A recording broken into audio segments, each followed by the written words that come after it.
Ganesh Chaturthi.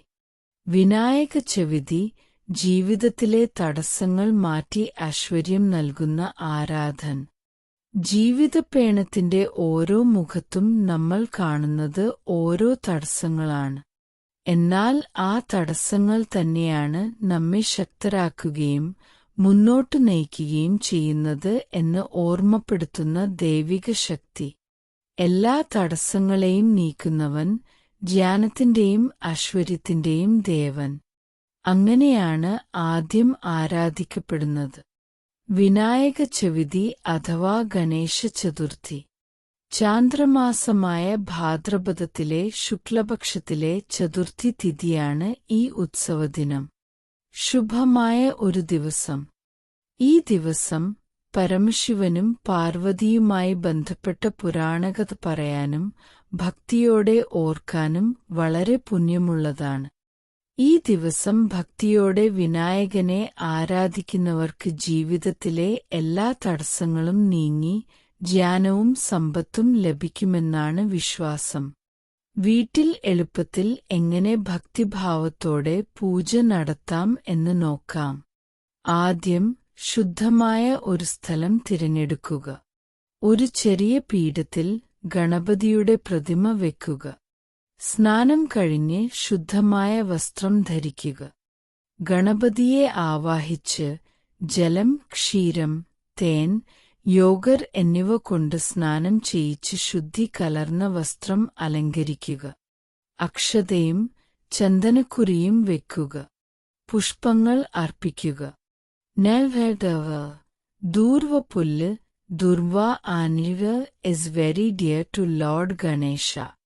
Offer 21 blades of Durva. വിളക്ക് കാണിക്കുക. ധൂപം കാണിക്കുക. പ്രധാന നൈവേദ്യം മോദകം അല്ലെങ്കിൽ കോഴിക്കോടൻ ഹൽവ പോലുള്ള മധുരപലഹാരങ്ങൾ അർപ്പിക്കുക.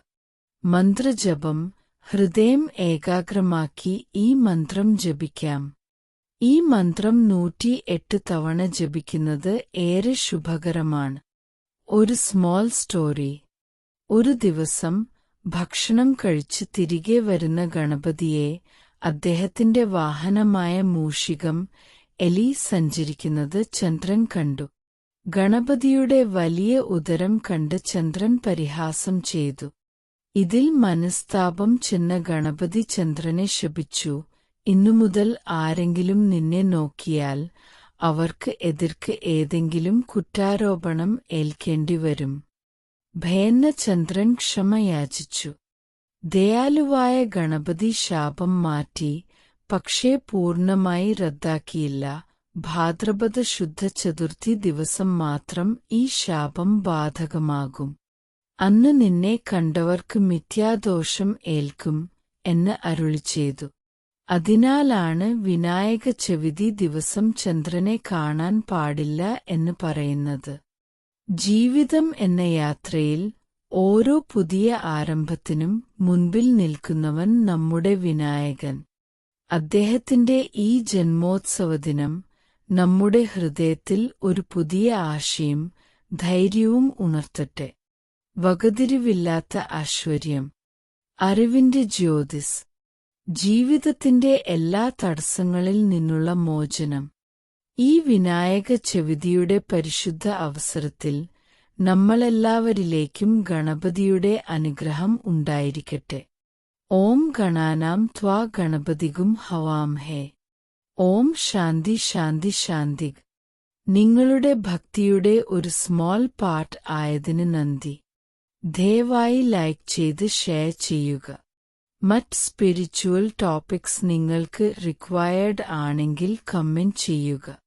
സബ്സ്ക്രൈബ് ബട്ടണിൽ ക്ലിക്ക് ചെയ്യാൻ മറക്കരുതേ. വീണ്ടും വരാം ഒരു പുതിയ വിഷയത്തോടെ. നമസ്കാരം.